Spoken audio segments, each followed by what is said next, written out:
for how they embraced him and supported him. And Josh as well, as Josh went through the whole thing too. So I guess his story, for those of you that knew part of it, there are some really interesting things, but the story in general is really a story.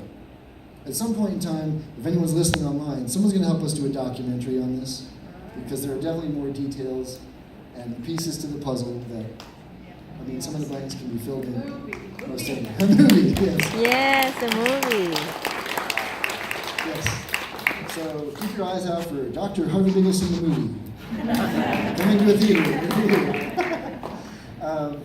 So we've also got some old lectures. When we had him do lectures on radio shows, before we released them to the public, we would edit some things that he should not have said. Well, now we don't care. So Adam's going to start to release these slowly of things that he probably shouldn't have said to anybody, but he definitely believed. Right, yes. The things we did with our father, we dragged him out and we made him teach. One of my goals is to make sure this work carries on past my father's lifetime. And now that my father's lifetime has passed, we are teaching.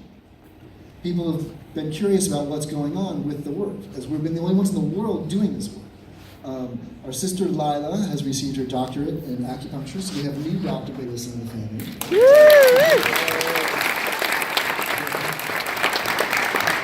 She is definitely her father's daughter. Yes, some of the mannerisms and everything. Yes. If you want to see Dr. B, we can help you with that. So we are doing interesting things. We do, as you see the pictures, we had a few microscope trainings in Chicago that we did that were wonderful with the guy that develops our microscopes. And we've trained probably a couple dozen people. What's going on was interesting is we're just doing what we do. We don't know how to do all these things. I'm a teacher. I know how to do curriculum design. I know how to get Dad in front of people and create a PowerPoint. And he just looks at pictures and can talk for hours, basically. But we do great courses. We have really not kept in contact with our students. So Josh and I have just restructured our training course. And at this point, what Josh and I have done is we travel anywhere people will invite us and we lecture. This is us at the Pancake House in Redmond, in Washington. We've done the Pancake House twice. Great. We've got invited to be on a few radio shows, which has been awesome. We have started off small, and at least before Dad had passed, we dragged him up to Washington to meet with some of our new friends, some of the practitioners that we've worked with. I really wanted to get him to a spot where people could pick his brain and ask him the questions that I didn't know how to ask him. So as we did this, it was really nice. We connected him with new friends of ours. We connected him with old friends. This is Dr. Jonathan Wright. Was a good friend of Dad's. He had the great vitamin C raid, where they actually busted into his office with weapons and broke the door down when it was open, and took all his vitamin C. Yeah.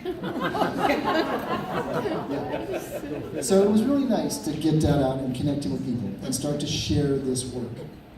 Now, Josh and I went to Seattle. As things closed down here for us, we put an email out and said, and to all of our people, where do you think we would resonate? And Margaret, can I point to you somewhere? Back. Margaret in the back, yes. Margaret said, come on up to Seattle. I can get you a lecture. Margaret's son, his spleen is on the cover of Dad's book. So if you've seen Dad's book, you've seen the spleen. So Margaret got us up to Seattle. She got us to do one lecture. People were so excited. We stayed. We brought the microscope. We did consultations. We made more money there than we made in a long time. We came back home. We scheduled another lecture. We went, and there was too many people. We had to do 2 lectures that weekend. So we ended up doing probably 6 lectures at least in 6 months. 3 months, sorry. I'm not good at time. So we did wonderful things. This picture, we have shown this picture in so many places now. And we have talked about this story in a lot of places. As Josh and I have done this, I have videotaped our lectures. We have this long lecture, 2 hours, so much information.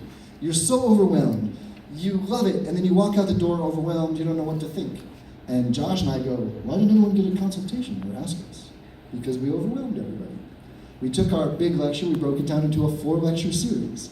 So you can see it all online if you want to. But as I've shared this lecture, someone from Spain, this is actually after one of our Spanish lectures, everyone wanted to take a picture with us. I've never taken a lecture where people wanted to take pictures with us. But someone called or emailed from Spain and said, you guys would be great here. We have a conference coming up. We moved people around for this conference for us to speak. Over 500 people showed up for our lecture. Wow. Standing room only. People were so excited. Standing room only, we get. Oh, there's my presentation. Standing room only. They're sitting in the aisles. The standing ovation was awesome. The whole thing was just amazing. Josh and I were shocked. We know what we do is awesome and that people embrace it, but we've never been embraced like this. We have doctors that want to learn from us. We have scientists that want to study this with us. We're so thrilled with what's gone on. The people we've connected with, we've done, how many lectures there now? Probably 6 lectures now. We were there for 3 weeks. We extended our stay. We came back for a month. We said, well, Seattle, I think it's time to move on. We went back to Spain for 2 months. Came back just in time to have 2 weeks to pack up our house as our lease was ending. We packed up our house. We don't know where we're going to live. We're actually thinking we're homeless, so we're trusting the universe. We're driving back down to hang out with the parents and see mom. And an hour away from town, we get the call that things are going on with dad, and they're taking him to the hospital. So, damn it, there is no perfect time for this, but the timing was perfect. I mean, the best timing would have been 20 years from now, if you ask me. But we literally, if this had gone on a week before, we wouldn't have been able to just drop everything. We had to get out of the house. A week after, we were supposed to be in Spain already. So this happened, and it was nice. We all got to be together. It was great.